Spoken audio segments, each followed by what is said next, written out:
Espíritu Santo, trae libertad. Toma el control de cada corazón. Que en este lugar te puedas mover, trayendo bendición y liberación. Lléname, lléname, con tu nube de gloria, lléname, lléname, lléname, con tu nube de gloria, lléname.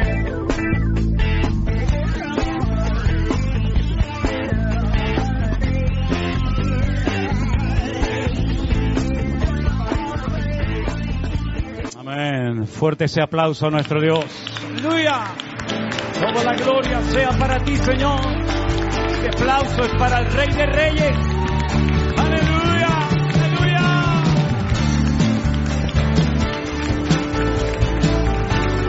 Fuerte ese aplauso al que vive. Aleluya. Palabra alimenta mi alma. Palabra alumbra mi camino. Palabra guía mis pasos de noche y de día. Palabra convierte el alma. Palabra fortalece mi fe. Palabra me ha hecho libre, me da vida. Palabra alimenta mi alma. Palabra alumbra mi camino. Palabra guía mis pasos de noche y de día. Tu palabra convierte el alma. Tu palabra fortalece mi fe. Tu palabra me ha hecho libre, me da vida.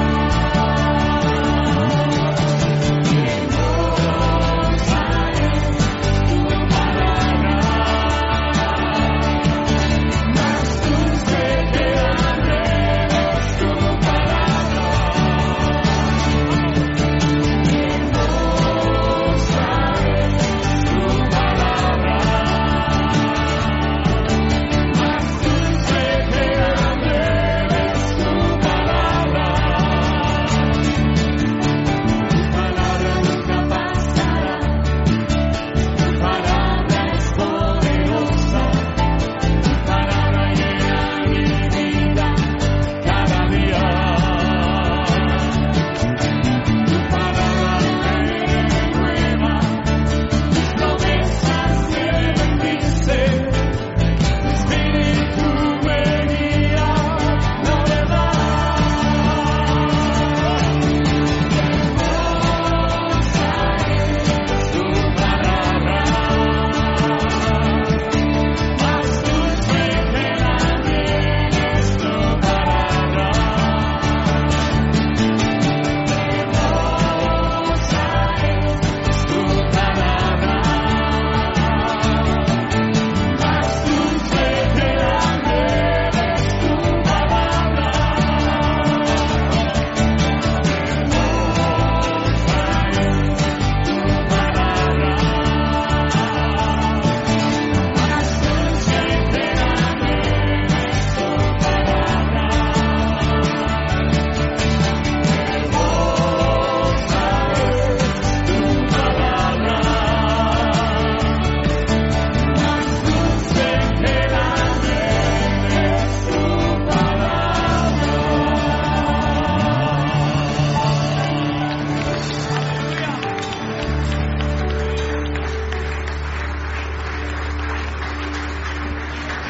Gracias, Señor, te damos por este día, Padre. Gracias porque tu palabra es preciosa, es hermosa, Padre. Gracias Aleluya. te damos, Padre, Sí, por un Señor día Jesús. más que tú nos permites venir delante de tu presencia, Señor. Gracias por este culto que vamos a presentar en tus manos, sabiendo que tú estás en este lugar, Señor. Gracias te damos, Padre, porque un día más tu palabra será predicada, será expuesta. Gracias, Señor. Y como sabemos, Señor, tu palabra es como una espada de doble filo, Padre, que penetra hasta partir Sí, el alma, Señor, la coyuntura y el tuétano, Padre. Gracias te damos, Señor, por tu presencia en este lugar. Gracias te damos, Padre, por cada una de las personas que están en este lugar, Señor. Gracias por cada una de las personas que están viendo este culto también, Señor. Gracias, Que Señor. tú hables, que tú ministres, Padre, conforme a tu voluntad preciosa en cada vida, Señor. Te presentamos este culto en tus manos, Padre, y todo lo que cantemos, Señor, te lo elevamos a ti en el bendito nombre de Jesús. Amén. Amén.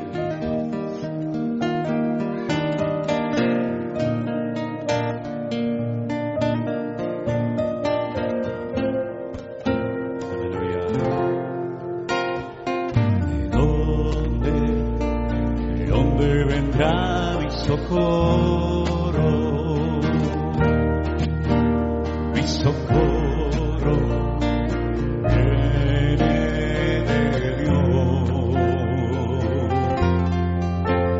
el que hizo los cielos y la tierra, el que guardará de todo mal, no se dormirá. El que guarda a Israel, el sol no te fatigará de día, ni la luna de noche, no se dormirá. El que guarda a Israel, el sol no te fatigará de día, ni la luna de noche.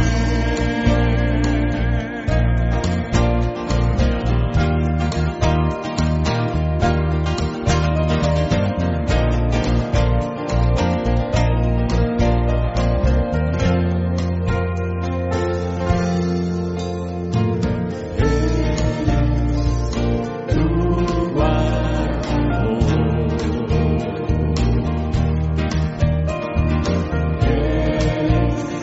tu sombra, tu mano derecha, te guardará tu salida y tu entrada, desde ahora y para siempre. No se dormirá el que guarda a Israel, el sol no te fatigará de día, ni la luna de noche. No se dormirá el que guarda a Israel, el sol no te fatigará de día, ni la luna de noche.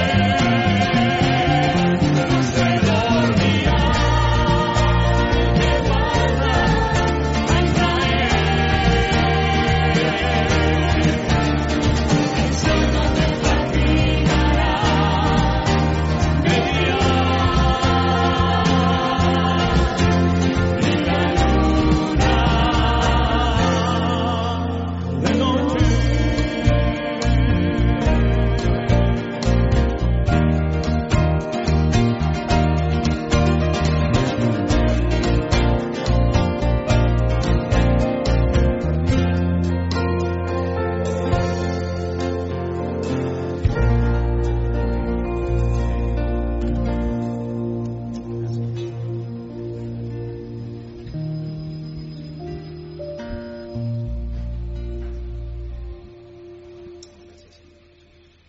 Amén, hermanos. Que Dios los continúe bendiciendo. Vamos a leer la palabra de Dios, la siempre viva y eficaz palabra de Dios. Dice así Efesios capítulo 5, versículo 21 en adelante: someteos unos a otros en el temor de Dios. Las casadas estén sujetas a sus propios maridos como al Señor.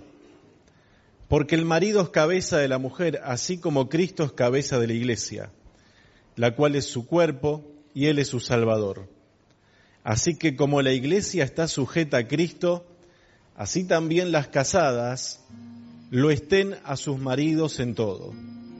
Maridos, amen a vuestras mujeres, así como Cristo amó a la iglesia y se entregó a sí mismo por ella, para santificarla, habiéndola purificado en el lavamiento del agua por la palabra, a fin de presentársela a sí mismo una iglesia gloriosa, que no tuviese mancha, ni arruga, ni cosa semejante, sino que fuese santa y sin mancha. Así también los maridos deben amar a sus mujeres como a sus mismos cuerpos.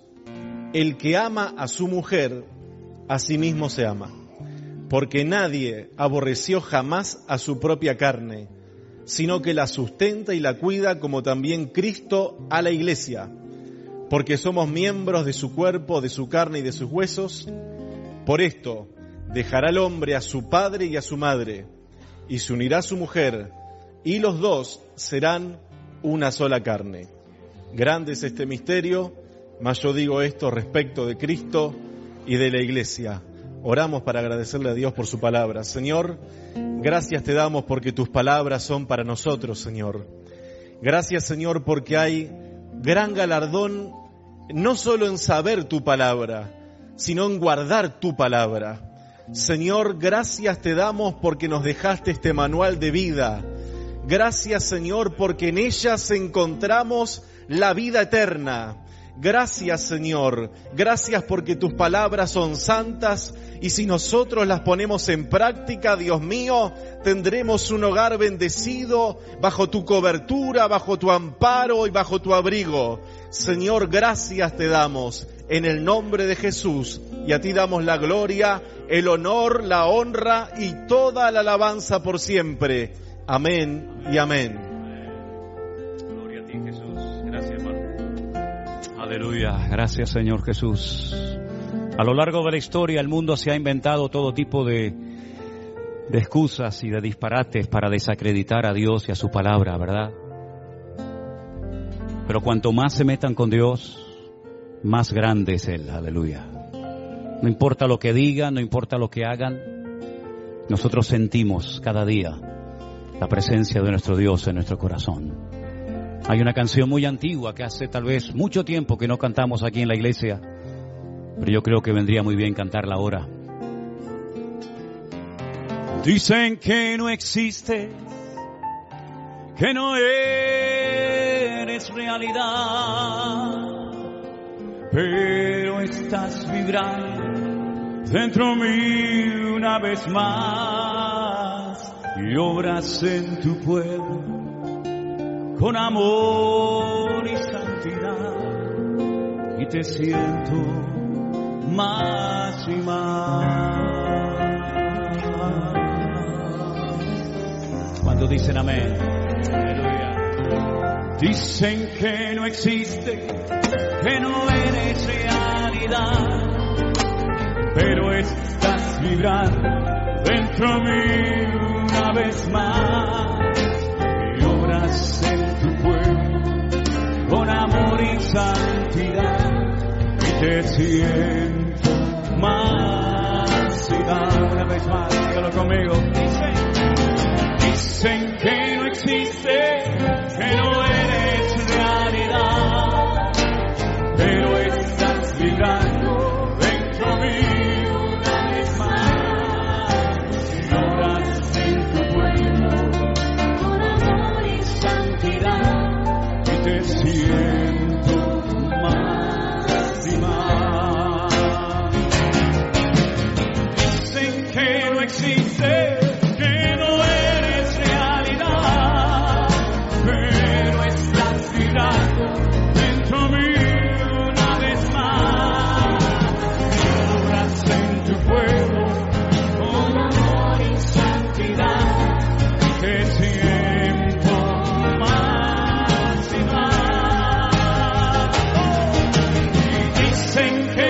existe, no es realidad, pero estás vibrando dentro mío una vez más. Y obras en tu pueblo con amor y santidad. Te siento más y más.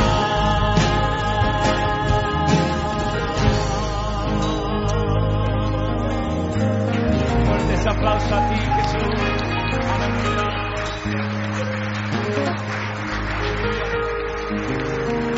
Cansado del camino, sediento de ti,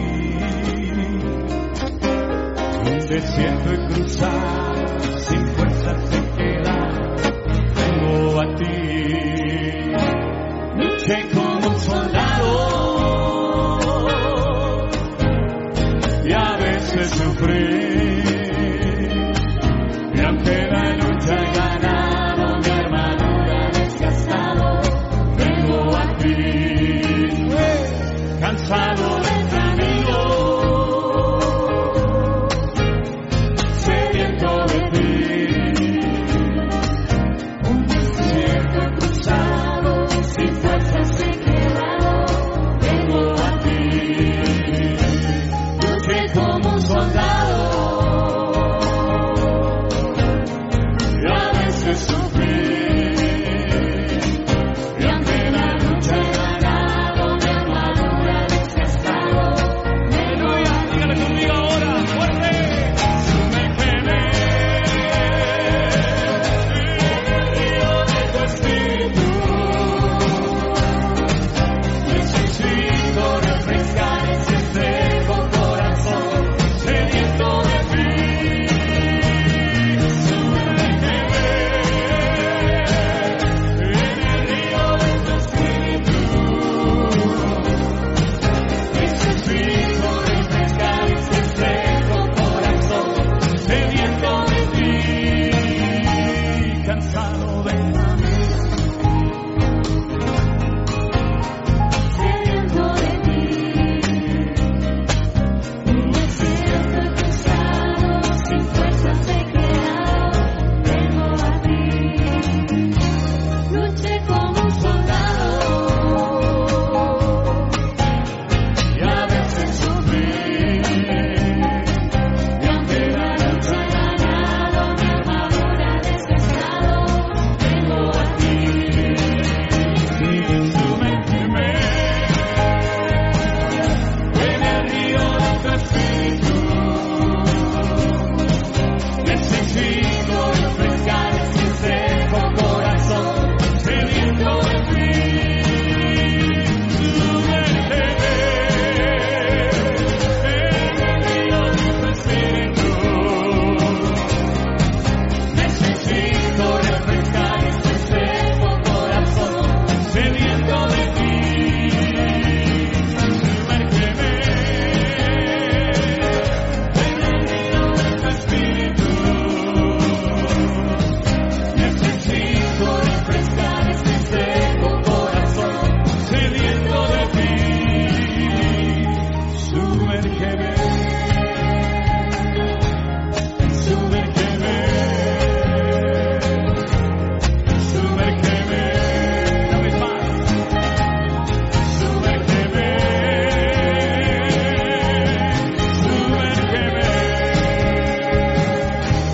sumérgeme.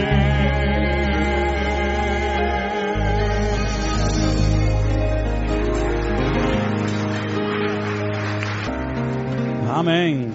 Bienvenidos, hermanos. Nos ponemos de pie, una alabanza más. Y mientras la cantamos, los niños pueden pasar a sus clases de la escuela dominical, ¿sí? Aleluya. Mira al que está a tu lado. Tenemos la victoria en el nombre de Jesús. Aleluya.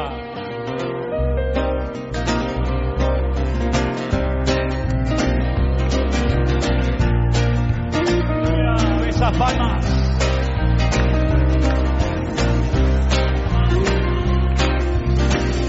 Gloria sea para el Señor nuestro Dios.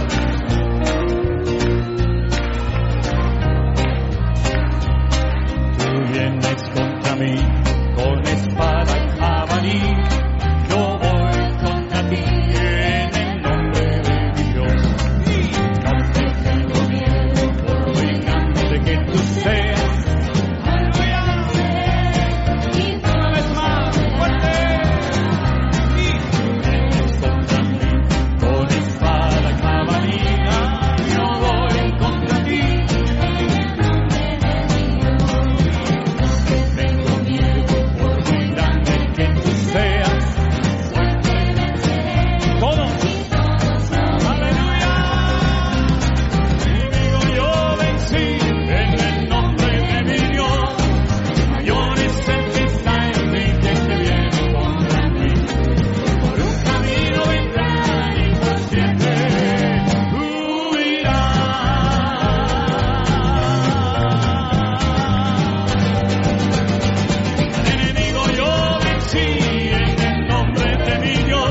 Y a su nombre. Aleluya. Así es. Gloria a tu nombre, Jesús. Pueden tomar asiento, mis hermanos. Aleluya. Creo que los niños ya han pasado a sus respectivas clases y nosotros nos vamos a quedar aquí ahora a recibir la palabra de nuestro buen Dios. Aleluya. Ya hemos escuchado los anuncios, hemos cantado, hemos alabado al Señor, nos hemos preparado. Ahora me gustaría que cerráramos un momentito nuestros ojos. Gracias, Señor. Gloria a ti, mi Dios. Y que el Señor nos hable a todos en esta tarde a través de su hermosa y bendita palabra, como siempre, ¿verdad? Nos ponemos delante de tu presencia, Señor, abriendo nuestros corazones a ti y pidiéndote, Dios mío, que tú en esta tarde nos hables y nos ministres y nos hables, como siempre, directamente a nuestras vidas, nuestras necesidades, y al mismo tiempo que tu palabra traiga salud, fortaleza, ánimo, renuevo, y que en el nombre de Jesús podamos disfrutar de este tiempo de estudio, de reflexión en torno a tu palabra, Señor. Te damos gracias por todo. En el nombre de Jesús, la iglesia dice amén y amén. Gloria a Dios. Yo quisiera llevarles en esta tarde a un versículo que se encuentra en la carta del apóstol Pablo a los Efesios. La carta de Pablo a los Efesios en el capítulo 5, el versículo 27, hablando Pablo acerca de la iglesia, del cuerpo místico de Cristo. Él dice que a esa iglesia, a ese conjunto, a ese grupo de hombres y mujeres que han recibido a Cristo como su Señor y Salvador personal, llegará el día en el que Él quiere, como dice la Biblia en el Apocalipsis, celebrar una boda, las bodas del Cordero. Y quiere encontrarse a esa iglesia, quiere presentársela a sí mismo como una iglesia gloriosa. Una iglesia que dice que no tuviese mancha ni arruga, ni cosa semejante, sino que fuese santa y sin mancha. Ese es el objetivo de Cristo con la iglesia, contigo y conmigo. Es decir, que si en nuestra vida en un momento determinado hay manchas, hay arrugas, Él las quiere eliminar. Estas son palabras de Pablo hablando acerca del deseo que Cristo tiene de encontrarse con una iglesia con estas características. Jesús nunca dijo eso. Jesús nunca pronunció estas palabras. Son palabras, son reflexiones de Pablo, gran conocedor del corazón de Dios, y entonces él dice que lo que el Señor realmente anhela es encontrarse con ese tipo de iglesia. No con una iglesia rota, dividida, sucia, deteriorada, cansada, destruida, sino con una iglesia gloriosa, una iglesia alegre, una iglesia restaurada, bendecida, fuerte, sin mancha y sin arruga. Yo solamente he encontrado en la Biblia 2 versículos donde aparece la palabra arrugas. Por cierto, ¿hay alguien aquí que tenga arrugas? No se preocupen por las arrugas de la piel. Las arrugas de la piel yo las considero las medallas que ganamos en la guerra diaria de la vida. Así ahora te gustan más, ¿no? Son medallas que nos da la vida. De las arrugas que te tienes que preocupar son de las arrugas del alma. Esas son a las que les tienes que prestar atención. A las demás, ni caso. Dice que con una excesiva exposición de la piel al sol, la piel se deteriora y se arruga, ¿no? Incluso le pueden salir hasta manchas. Y hay todo tipo de cremas, hay un mundo. Yo cuando, no quiero dar demasiados detalles, pero cuando viajamos a Israel, hay un momento en el que las mujeres que van con nosotros a los viajes se vuelven locas. No es, por cierto, delante del muro de los lamentos, ni delante de la tumba vacía de Cristo, sino es en una tienda de cremas en el Mar Muerto. Ahí es donde las mujeres se vuelven locas y tienes que decir, vamos hermana, vamos, que se hace tarde, y no hay manera. Y entonces vienen los expertos en cremas y empiezan a decir, no, porque esta crema es para esto y esta crema es para lo otro. Hay una que es como un barro que te echan y luego te pasan un imán y se va todo. Y dice que cuando te pasa el imán se va el barro y las arrugas. Entonces tú ves a las hermanas comprando kilos y kilos y botes y toneladas de esas cremas, ¿no? Yo le digo, pero hermanas, no se preocupen, si ahora vamos a ir a Calia. Calia es una playa que está en el Mar Muerto y ustedes pueden coger barro del fondo, lo meten en una botella, se lo llevan en la maleta y se lo llevan a su país. No se apuren, pero no hay manera. La crema del día, la crema de la noche, la humectante, la reflectante, yo qué sé, no quiero decir porque no tengo la terminología, pero ustedes saben, ¿verdad?, lo que estoy diciendo, ¿no? Si subiera cualquier hermana aquí arriba nos daría una clase espectacular, ¿no? Esta es para esto, esta es para lo otro y tal. Y yo le digo a las hermanas, no solamente pueden conseguir barro del Mar Muerto gratis ahora cuando vayamos allí a bañarnos, algunos se revuelcan allí como si fueran cerditos allí, ¿no? Sino que además ese agua rejuvenece, les digo. Y entonces, claro, como las hermanas, cuando lo digo serio, todo lo que digo se lo creen. Dice, ¿de verdad, pastor? Digo, las aguas del Mar Muerto rejuvenecen. Está muerto, pero rejuvenece.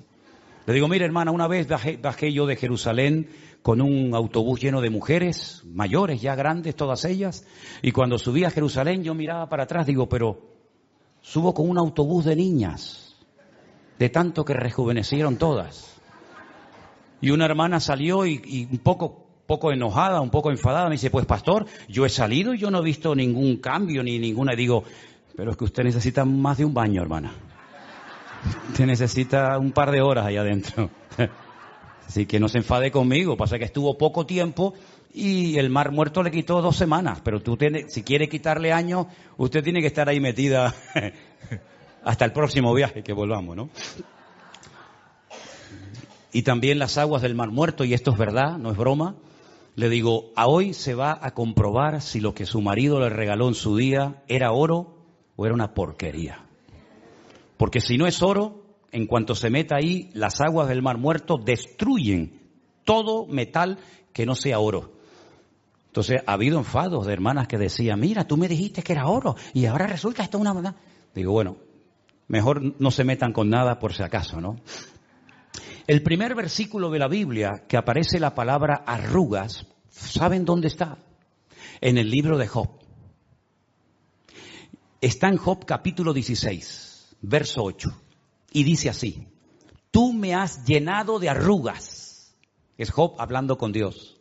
Tú me has llenado de arrugas. Testigo es mi flacura, que se levanta contra mí para testificar en mi rostro.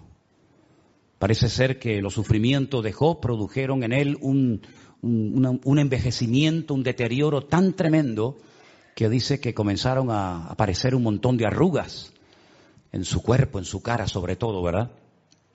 Ahora, es interesante notar que este término, estas palabras arrugas y manchas, las emplea Pablo para hablar del deseo que el Señor tiene de encontrarse con una iglesia en óptimas condiciones, sino, como dije antes, una iglesia destartalada que da pena verla.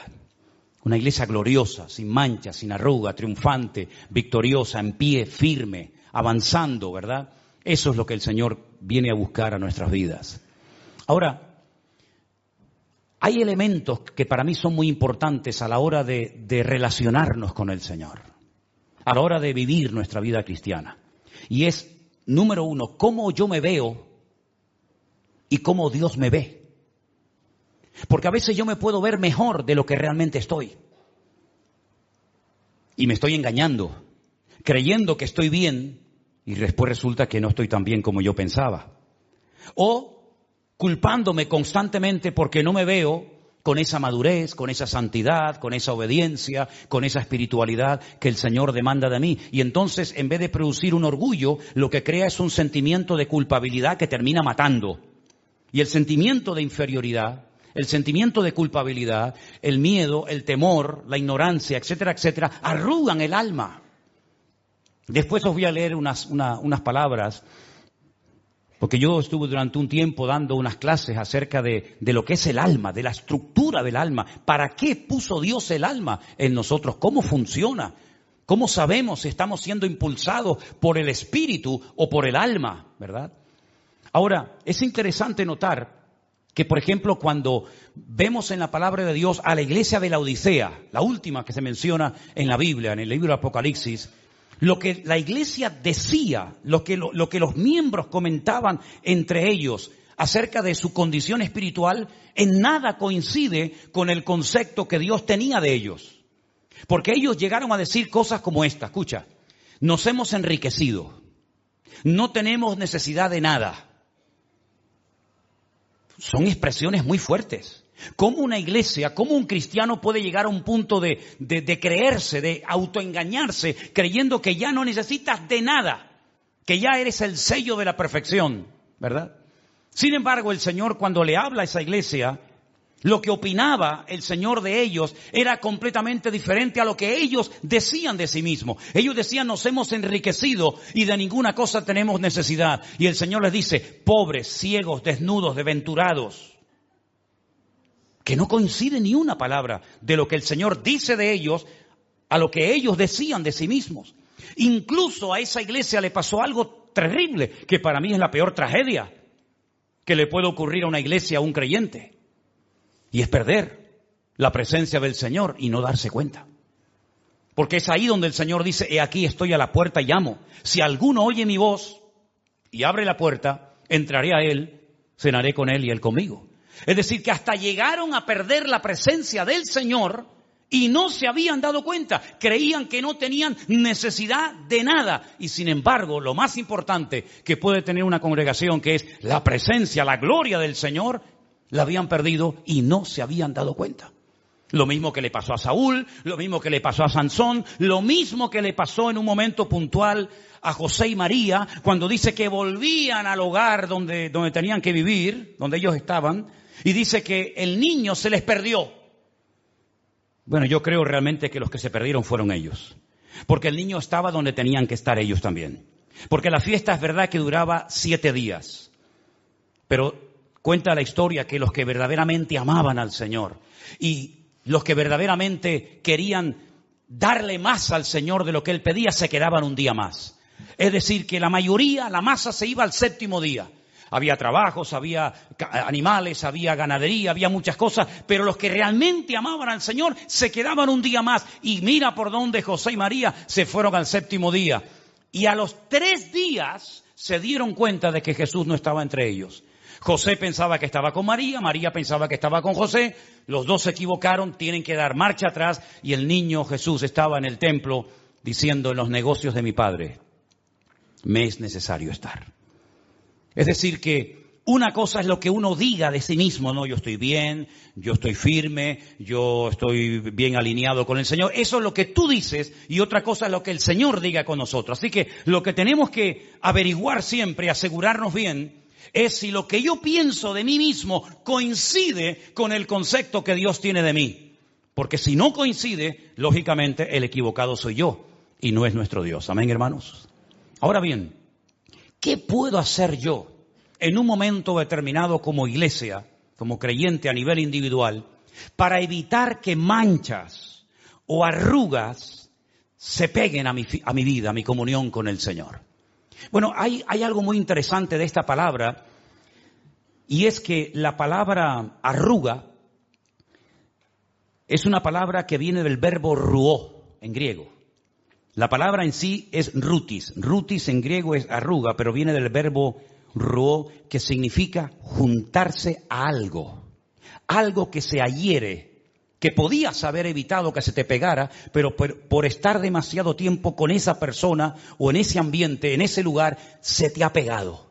Es como si entras, no sé, en un ambiente contaminado de humo, donde hay fuego, y al final te vas y la gente dice, oye, tu ropa huele a humo. Es que has estado en una hoguera, has estado expuesto donde hay fuego. O como aquellas personas que dice que estaban en la casa donde el Señor Jesucristo fue ungido con aquel vaso de alabastro y aquel perfume de nardo costosísimo, y dice que toda la casa, incluidos los que estaban dentro de ella, lógicamente, dice que se impregnaron con el mismo olor de la casa, es decir, con el mismo olor que desprendía Cristo. Es decir, que si tú estuviste ese día en esa reunión, cuando Cristo iba por la calle, la gente lo olía a nardo puro, y los que estaban con él, aunque no fueran de sus discípulos, por haber estado allí ese día con el Señor, también salieron oliendo al mismo aroma, al mismo perfume del Señor Jesucristo. Eso es ruó en griego. Es el juntarte a algo que se te impregna, que se te pega en tu forma de hablar, en tu forma de expresarte, en tu forma de comportarte en la vida, y eso son las arrugas de las cuales habla la Biblia. No es ningún pecado tener arrugas, ni mucho menos. Ya te dije antes que son como medallas, ¿no? Que nos da la vida. Pero lo que está bien claro es que hay cosas que nosotros como creyentes debemos de evitar. Ciertos lugares, ciertas amistades, ciertas relaciones. Por ejemplo, una vez Pablo mandó una carta a la iglesia de Corinto y parece ser que lo malinterpretaron. Parece ser que entendieron mal lo que Pablo quiso decir. Y entonces él dice, vamos a ver, yo no les dije en ningún momento que no os juntéis con ningún fornicario. Yo no enseñé eso. Yo no les dije que nunca se juntaran con un idólatra. Yo nunca les dije que se juntaran con un malediciente o con un pecador. Dice, porque si yo les hubiera dicho eso, que no os podéis juntar con ningún tipo de pecadores, entonces tendríais que salir del mundo, porque todo el mundo es pecador. Y todos de alguna manera u otra han pecado. Yo lo que les dije, y ahí viene la aclaración, yo lo que les dije es que no juntéis con ninguno que, llamándose hermano, ¿te das cuenta el matiz? Con ninguno que, llamándose creyente, seguidor de Cristo, hijo de Dios, fuere esto, aquello, y ahí menciona una lista de pecados tremendos. Dice, y lo tenéis que hacer para que se avergüence y se dé cuenta el mundo de que no todos somos iguales. ¿Se dan cuenta?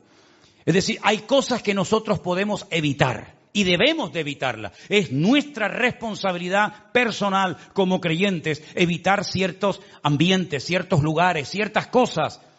Como dice la Biblia, todo me es lícito, pero no todo conviene, evidentemente. Ahora bien, hay cosas que debemos de hacer para evitar que nuestra vida se arrugue, para evitar que nuestra alma se deteriore. Miren, el Señor me permitió publicar este libro. Perdonen que yo no estoy haciendo propaganda del libro. Yo lo que estoy diciendo es que aquí en este libro de Educación Cristiana número 2, yo estaba leyendo hoy algo que enseñé hace años aquí en la iglesia y dije que según leemos en la palabra de Dios en la Biblia, el alma también se enferma. No solamente la mente, no solamente el cuerpo, sino que también el alma. La parte anímica del ser humano también se enferma. Y a veces en las iglesias hay gente enferma del alma y no lo saben. Y di una lista de enfermedades del alma, como por ejemplo la melancolía, el miedo, el desánimo, el vacío constante, la desgana, la insatisfacción, la opresión, la insensibilidad, la hipersensibilidad, la amargura, la intranquilidad, el sentimiento de culpa, la constante atracción por cosas dañinas o peligrosas, el énfasis distorsionado a hacer siempre algo para estar entretenido y ocupado, ¿verdad? Y después di un poquito más adelante, en la página 46, una pequeña lista de versículos donde aparece la palabra alma, cómo se manifiesta y cómo actúa. Por ejemplo, ¿quién no conoce el Salmo 23? Dice la Biblia, en el Salmo 23, verso 3, Él confortará mi alma. Algo hará el Señor en mi alma que va a traer confort, va a traer tranquilidad, ¿verdad? Después dice el Salmo 19, verso 7, que la palabra de Dios, al exponernos a la palabra de Dios, nos transforma y restaura nuestra alma, que es el asiento de nuestras emociones y recuerdos, etcétera, etcétera. También en el Salmo 41, verso 4, el salmista le decía al Señor, Señor, sana mi alma. También le decía el rey David al Señor en el Salmo 142, verso 7, Señor, saca mi alma de la cárcel para que alabe tu nombre, y entonces me rodearán los justos y tú me serás propicio. El Salmo 42, ¿quién no lo conoce de memoria? Mi alma tiene sed de Dios. ¿Cuándo vendré y me presentaré delante de Él?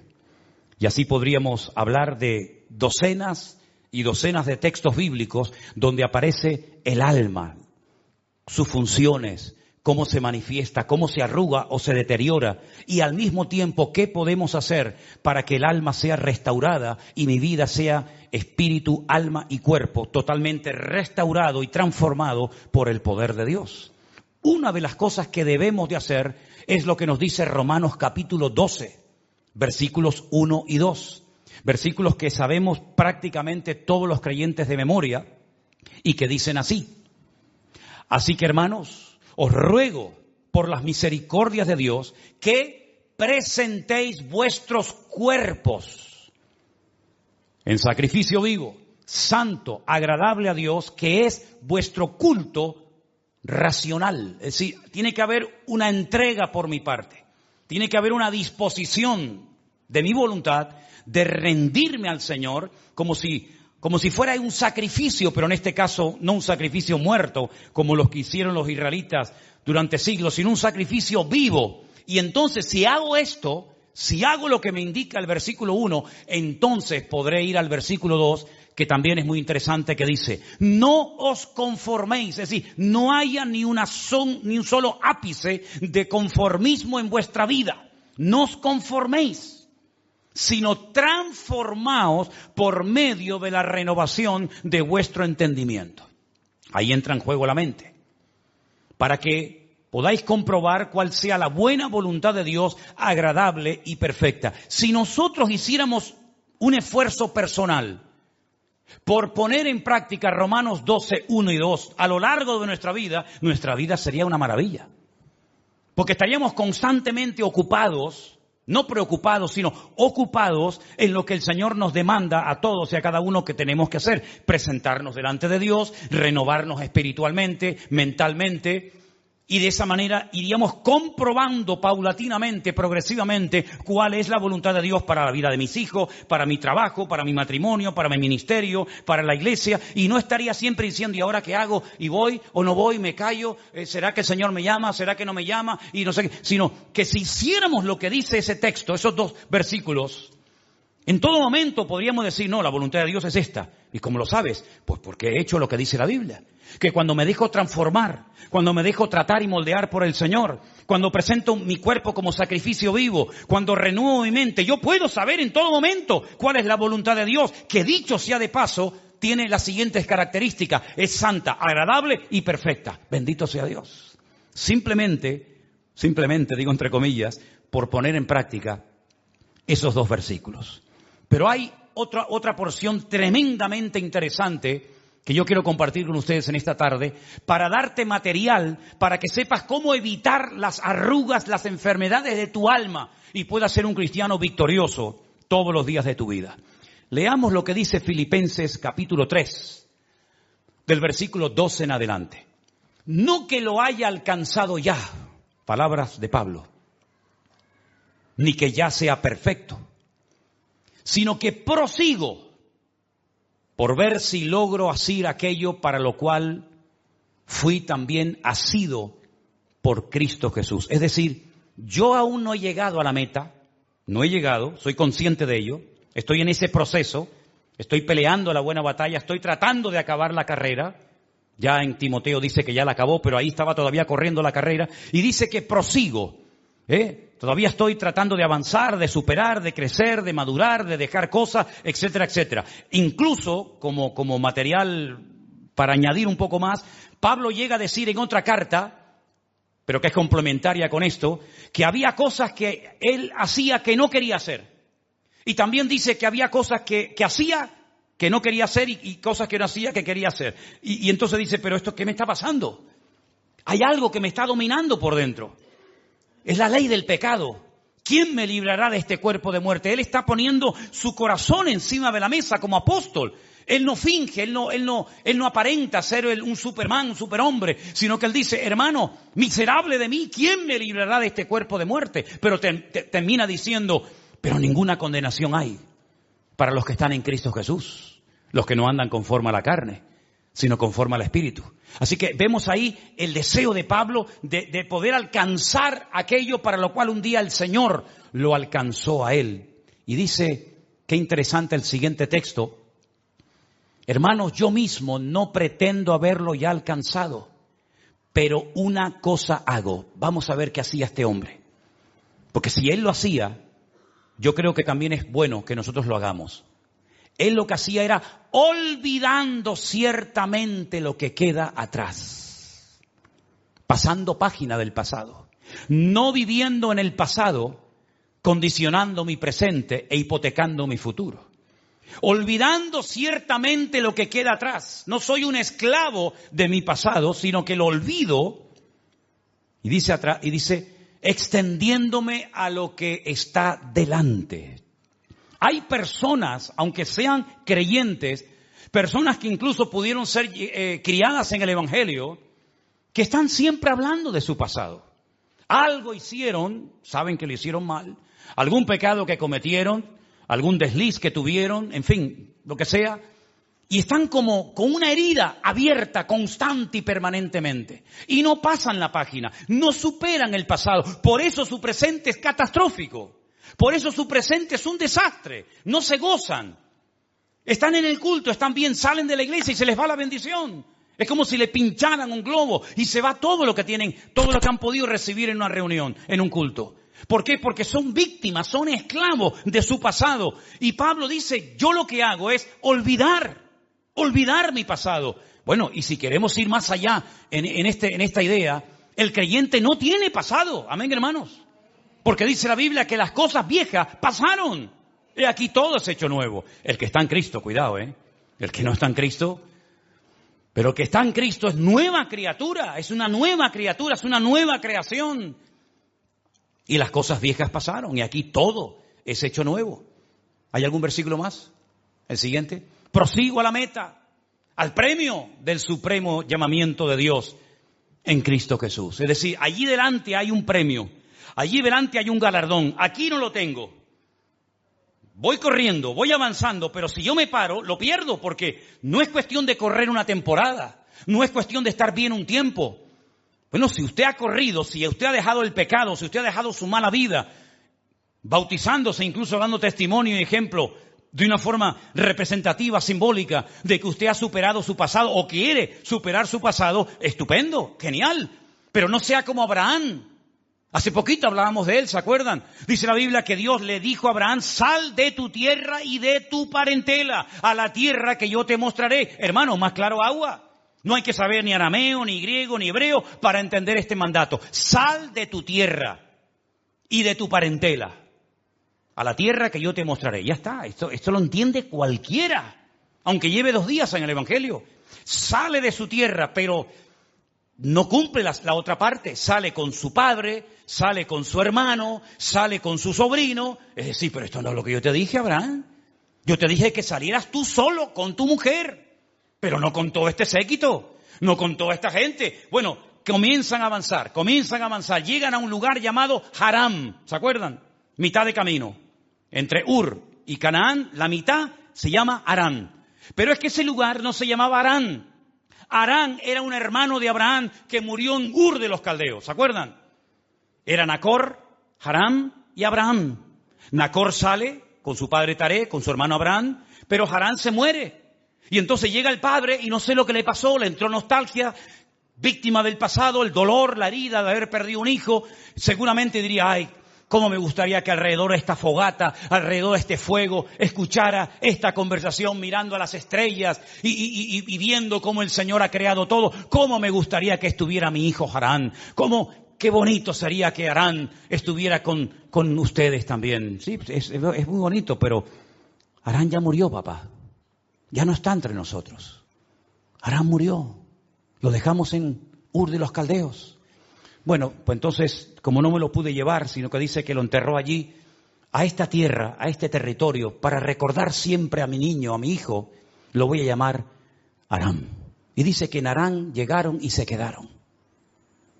Pero esa no era la voluntad de Dios. Cumplió a medias el llamado. El capítulo siguiente dice, pero Dios había dicho, tiempo pasado, pretérito, Dios había dicho, sal de tu tierra y de tu parentela a la tierra que yo te mostraré. Luego Abraham tiene que despedirse del padre, tiene que despedirse de su hermano, pero otra vez se lleva a otro que no tiene llamado de Dios. En este caso es Lot, su sobrino, que al final también terminó mal aquello, se tuvieron que separar por el camino. Eso es lo que son las arrugas, es juntarte o dejar que se pegue algo a tu vida que no forma parte de tu herencia espiritual. ¿Para qué te tienes que llevar a tu padre? Si yo te dije que no te lo lleves, ¿para qué te tienes que llevar a tu sobrino? Claro, ya eres mayor, a lo mejor tu sobrino te echa una mano y tal, pero olvídate de eso, yo estaré contigo, tú serás de bendición a todas las familias de la tierra, pero estas condiciones, si no las cumples, la bendición no viene. Y hay bendiciones que a veces vienen a nuestra vida, y seamos sinceros, sin buscarlas y sin pedirlas. Pero hay otras muchas bendiciones que vienen por pagar un precio. Y en este caso, nosotros tenemos que pagar el precio de la obediencia absoluta a nuestro Dios. Mira, para ser más directo y más claro, tú no necesitas hoy por hoy de nada ni de nadie para vivir una vida cristiana victoriosa. Así de claro. ¿Cómo que de nadie? De nadie. ¿A quién necesitas tú para ser un buen marido? Bueno, a mi esposa. ¿Y si no viviera? ¿Y si no tuvieras hijos o si no tuvieras marido? Tu vida se destruye. No hay propósito, no hay sentido, no hay deseos de vivir, no hay llamado, no hay santidad, no hay nada. Tú no necesitas de ningún elemento externo. Tú lo único que necesitas es renovarte y transformarte en la presencia del Señor cada día para que puedas comprobar cada día, cada instante de tu vida cuál es la voluntad de Dios santa, agradable y perfecta para tu vida, mi querido hermano. Eso es lo que tenemos que hacer. Desprendernos, dejar atrás el pasado, superar el pasado, dejar de lamernos las heridas. Es que me dijo, es que me hicieron, es que me dijeron, ya está bien, ya está, déjalo ya, pasa la página. Ahora, cuando yo hablo de la iglesia, muchas veces le he dado muchas vueltas a la cabeza con esto, porque yo digo, pero Señor, si uno observa la iglesia a nivel mundial, la iglesia está muy manchada. Y la iglesia tiene muchas arrugas, ¿sí o no? Y te va a dar tiempo a ti, con el poquito tiempo que sabemos que falta para que tú vengas, ¿te va a dar tiempo a ti de hacer en poco tiempo lo que no se ha conseguido en 2000 años? ¿Van a hacer falta otros 2000 años para tener una iglesia sin mancha, sin arruga, gloriosa, maravillosa? Bueno, hay un versículo que a mí me da una alegría tremenda en mi corazón. Y está en el último libro de la Biblia, que es Apocalipsis 19, los versículos 7 y 8. Me gustaría que los leyéramos juntos, por favor, ahí los tiene.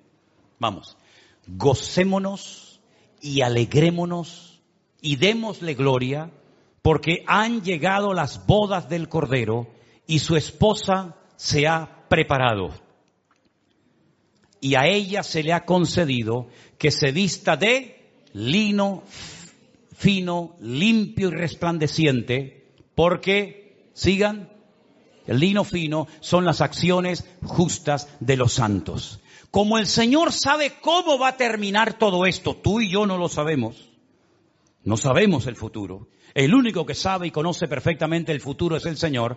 El Señor nos da un adelanto y nos dice, al final de los tiempos, esa iglesia con problemas, esa iglesia dividida, esa iglesia imperfecta, esa iglesia que parece que no termina de componerse, etcétera, etcétera. A esa iglesia yo la vestiré de lino fino y resplandeciente. Y ustedes podrán decir, gocémonos y alegrémonos porque han llegado las bodas del Cordero. Hava Nagila Hava Benismeja, esa canción tan famosa, ¿no? La canción que cantamos cuando vamos navegando en el barco en el mar de Galilea. Hava Nagila Hava. Este es el versículo. Gocémonos y alegrémonos. Hava Nagila Hava Benismeja. Eso es lo que significa. En otras palabras, llegará el momento en el que la iglesia será perfecta. Pero esa perfección solamente la alcanzaremos cuando lleguemos a la presencia de nuestro Dios. Mientras tanto, todavía hay muchas cosas que superar, todavía hay muchas relaciones tal vez deterioradas que se tienen que restaurar y todavía hay muchas arrugas y manchas que tenemos que trabajar en cada una de ellas. Amén, hermanos. Y que yo sepa, perdone si me equivoco, que yo sepa, las arrugas, ¿saben cómo salen? no las del cuerpo, no lo hagan, sino las de la ropa. ¿Cómo salen? Ahí está. Gracias. Con ese aparato. ¿Ustedes se acuerdan las planchas antiguas que había que ponerle carbón dentro? Ustedes no habían nacido cuando eso, ¿no? Hoy en día las planchas son inteligentes. Lo hacen todo. Ya no hace falta ni que sepa planchar, hermano. ¿Cuántas camisas has quemado? ¿Cuántos pantalones? Ya no te preocupes, son inteligentes. Te hacen así. Te echan un vapor, ¿verdad? Y con calor salen las arrugas. ¿No será que a veces el corazón de la iglesia está un tanto frío o tibio? Le falta el calor del Espíritu Santo de Dios, de la presencia de nuestro amado Dios. Y por eso puede ser que las arrugas no se van y las manchas no se quitan. No necesitaremos más del calor, del fuego del Espíritu Santo para que esas arrugas se vayan y nos presentemos delante del Señor sin mancha y sin arruga, ni cosa semejante. La Biblia nos dice que la iglesia de la Odisea tenía el corazón tibio. Dice, ni fríos ni calientes, una tibieza, una indiferencia total y absoluta, una falta de definición. Dijo el Señor, ojalá fuerais fríos, ojalá fuerais calientes, pero tibios os vomitaré de mi boca. Ahora sí que te hago esta pregunta y contéstatela para ti mismo. ¿Cómo está tu corazón y tu relación con Dios? Bien caliente con el fuego del Espíritu de Dios, ardiendo más que nunca, decía Pablo, ¡aviva el fuego, Timoteo! Que a veces trabajando para otros se enfría uno. Por atender la viña ajena, descuidé mi propia viña. ¿Se dan cuenta? ¡Aviva el fuego, Timoteo! Cuídate de ti mismo. Cuida la doctrina, cuida a los hermanos, cuida a la iglesia, pero sobre todo cuídate a ti mismo. Porque de ti depende mucho en el reino y en la obra de Dios. Así que aviva el fuego del don de Dios que está en ti. Pero por otra parte también sabemos que hay gente que se enfrían, que se congelan espiritualmente hablando. Les da lo mismo todo. Que se condenen, que se salven, que vengan muchos, que vengan pocos. Tan fríos, tan congelados completamente. Y luego están los tibios, los que no terminan de estar en un lugar ni en otro. Y el Señor dice que a ese tipo de creyentes, a ese tipo de iglesia, los vomitará de su boca. Es la primera vez que yo sepa que en la Biblia aparece esa expresión tremenda. A los tibios los vomitaré de mi boca. Entonces le dice el Señor, te aconsejo que de mí compres oro, que significa, ¿verdad?, la fe, que unjas tus ojos con colirio para que puedas ver. En otras palabras, le da el secreto, las herramientas para que puedan volver a tener fuego en sus corazones. Lo mismo le pasó a la primera iglesia, la que se menciona en el Apocalipsis capítulo 2. Habéis trabajado, habéis sufrido, habéis probado a los que se dicen ser apóstoles y los habéis hallado mentirosos, pero tengo contra ti que se ha enfriado tu corazón. Eso es dejar el primer amor, ¿sí o no? Tengo contra ti que has dejado tu primer amor, has dejado el fuego, has dejado que otras cosas o personas me desplacen de tu vida y ahora le dedicas más tiempo a estos caprichos, a estos deportes, a estos entretenimientos y juguetes que a mí, cosa que hacías antes.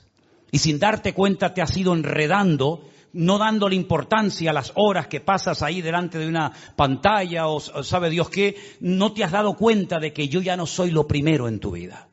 Cantas, alabas, vienes a la iglesia, participas de vez en cuando, pero ya no es como antes, ya no es como al principio.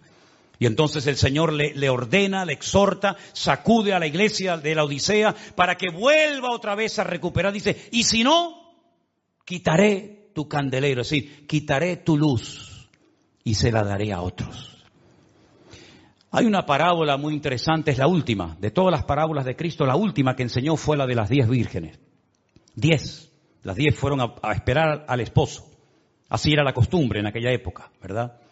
Fueron a buscar al esposo, tardaba el esposo en venir, dice la Biblia que todas se quedaron dormidas, pero cuando vino la voz, el anuncio de que ya viene el amado, ya viene el esposo, todas se levantaron, pero unas se dieron cuenta de que el aceite se había consumido y tenían que poner de repuesto aceite de oliva en la lámpara y no tenían. Y entonces dice, déjame un poco, que se me apaga la lámpara. Y dice, no, porque si te doy a ti, pues ni te va a llegar a ti, ni me va a llegar a mí. Lo que tienen que hacer es ir a comprarla y si no hubieran pensado antes traer aceite de repuesto.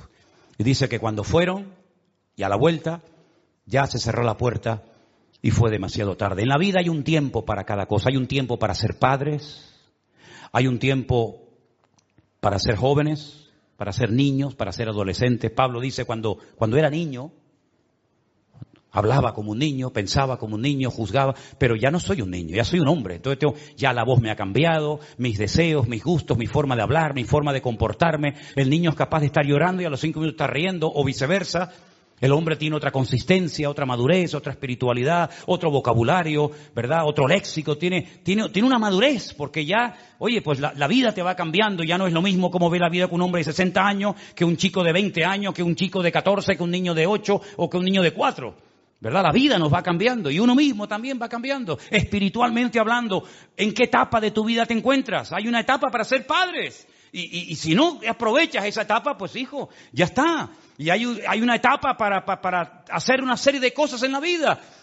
Y hay otros momentos para decir, ya no es mi tiempo para eso. Ahora le toca a otros. Yo ya hice lo mío, ahora que otro coja el relevo. Como dice Pablo, yo sembré. Yo hice mi trabajo.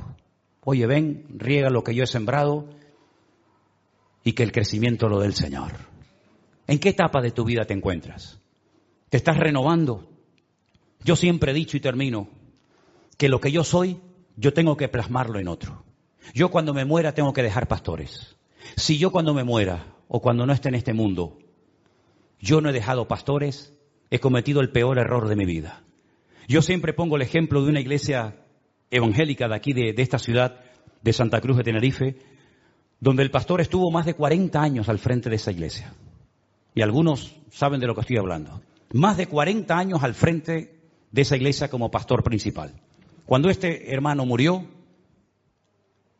al no haber preparado a nadie, al no haberse reproducido, ¿qué dice el Señor? Cada especie se reproduce o se reproducirá según su propia especie. Eso lo dijo el Señor allí, y hasta el día de hoy los leones paren leones, las jirafas dan jirafas, los perros paren perros, los monos dan monos. No es que hay una mutación y ahora los leones están pariendo vacas y las vacas están pariendo cebras y las cebras están pariendo conejos. No, cada uno según su especie, en lo vegetal, en lo material, en todo, en lo animal, en lo espiritual también. ¿Qué eres tú en Cristo? Yo sé lo que soy en Cristo. Si yo no me reproduzco según mi especie, he cometido una equivocación. He sido un pastor estéril que simplemente ha atendido y parido ovejas, pero que no ha preparado pastores para que cuando esta persona termine su carrera, como la terminó Moisés y como la terminó todo el mundo, pues haya continuidad. Porque en el reino de Dios la continuidad, la perseverancia es un elemento fundamental. Entonces yo sé en lo que me tengo que reproducir. Yo tengo que producir el mayor número de obreros y de pastores a lo largo de mi vida. Esa es mi meta. Hoy por hoy. Cuando tenía 20 años tenía otra meta. Hoy por hoy esta es mi meta. Pero y tú como creyente, lo que estás haciendo, lo estás reproduciendo en otra persona para que el día que tú faltes, por el motivo que sea, alguien tome el relevo de lo que tú le enseñaste en su momento. Porque Pablo pastoreó la iglesia y es una maravilla tener a Pablo de pastor, aunque a algunos tampoco les caía muy bien Pablo. Pero cuando Pablo se fue dejó a un Timoteo, cuando Moisés se fue dejó a un Josué, cuando Elías se fue dejó a un Eliseo. El problema fue cuando murió Josué, que no dejó a nadie y se armó el caos, la anarquía en el pueblo. Cada uno hacía lo que le venía en gana, dice la Biblia, libro de los Jueces. Cuando se murió Eliseo, un caos terrible porque no dejó sucesor, no dejó heredero. Tú tienes que buscar tu heredero, tu escudero espiritualmente hablando. Lo que tú estás haciendo hoy por hoy en el cuerpo de Cristo, tienes que reproducirlo en otro, porque si no, se cortará el hilo conductor. Y si hay un elemento fundamental en la Biblia, es que hay un hilo conductor desde el Génesis hasta el Apocalipsis. Es decir, hay continuidad profética. Hay continuidad de propósito. No es que Dios dijo una palabra, se murió ese profeta y ahí se quedó en el vacío, en el limbo. No, sino que hay una continuidad y muere un profeta y se levanta otro, y muere un juez y se levanta otro, y muere un sacerdote y se levanta otro, y hay continuidad hasta llegar a Cristo. Y Cristo, nuestro sumo sacerdote, nos dice hoy en día que cada uno de nosotros, según la actividad propia de cada miembro, Efesios 4, el cuerpo se va creciendo por la actividad propia de cada miembro y nos vamos reproduciendo en otras personas. Y como alguien me dijo hace muchos años y no entendí lo que dijo, créame, no lo entendí, hoy en día sí lo entendí, hoy sí lo entiendo. En un congreso de pastores hace muchos años, un pastor invitado dijo la siguiente frase. Repito, yo en ese momento, no sé si hasta me molestó, pero no la entendí. Él dijo, el mayor trabajo de un pastor es quedarse sin trabajo. Parece como una incongruencia, ¿no? En otras palabras, como le dijeron a aquel gran varón de Dios que estaba arando en el campo y le dijeron, ¿qué te falta a ti hacer en la vida? Y dice a mí, terminar este surco, ya lo he terminado todo. Pablo llegó a decir, he acabado la carrera, ya no voy a seguir corriendo, ya corrí bastante. Yo ya he acabado la carrera, yo ya he peleado la batalla. Llevo años peleando, llevo años corriendo, pero ya no voy a pelear más y ya no voy a correr más. Ahora me espera la corona que el Señor me dará a mí, el juez justo de toda la tierra. Entonces uno tiene que pararse y decir en qué momento, en qué etapa de la vida me encuentro, porque hay cosas que en este momento tú no te puedes permitir como creyente. Hace años cuando comenzaste, sí, algunas palabras, algunas reacciones, algunos deseos, algunas tendencias, algunas inclinaciones, puede ser, eras un bebé, estabas empezando, estabas iniciando en esta carrera, pero hoy en día no. Porque ya hay muchos ojos, ya hay muchas personas que te observan, ya has predicado, ya has cantado, ya te ven en las cámaras, ya te conoce mucha gente cuando sales, cuando entras, ya eres conocido, ya no pasa desapercibida tu vida, ya de alguna manera te tienen en el punto de mira, en la lista te tienen. Y por eso hay una obligación, una responsabilidad por nuestra parte de ir eliminando arrugas y manchas de nuestra vida y poder terminar la carrera y ponernos ese vestido de lino fino y resplandeciente que el Señor le dará a los que venzan y sean fieles hasta la muerte en el nombre del Señor. ¿Cuántos dicen amén? Cierra tus ojos un momentito en esta noche, hermano, y medita y reflexiona en esta palabra. Manchas, arrugas. Sería terrible que una novia a punto de casarse apareciera en la iglesia con ese vestido totalmente arrugado y manchado. Sería una vergüenza indescriptible. Sería terrible para ella, para sus padres, para su novio, para los invitados, esperar y esperar con ansias a esa novia y verla entrar totalmente sucia, el vestido totalmente roto, totalmente desgastado, viejo. ¿Cuántas horas se pasa, verdad, una novia preparándose para ir al encuentro de su amado? ¿Cuántas horas se pasa esa novia tratando de arreglarse lo mejor posible para que su novio la encuentre perfecta y hermosa? Para que no haya nada en su vestimenta que se vuelva en su contra. El Señor nos está dando tiempo para arreglar nuestra vida delante de Él. Sea como sea, arréglate lo antes posible para venir al encuentro de tu Dios. Sumérgeme en el río de tu espíritu. Necesito refrescar este seco corazón sediento de ti. Sumérgeme en el río de tu espíritu. Necesito refrescar este seco corazón sediento de ti. Sumérgeme, sumérgeme, sumérgeme, sumérgeme. Cansado del camino, sediento de ti.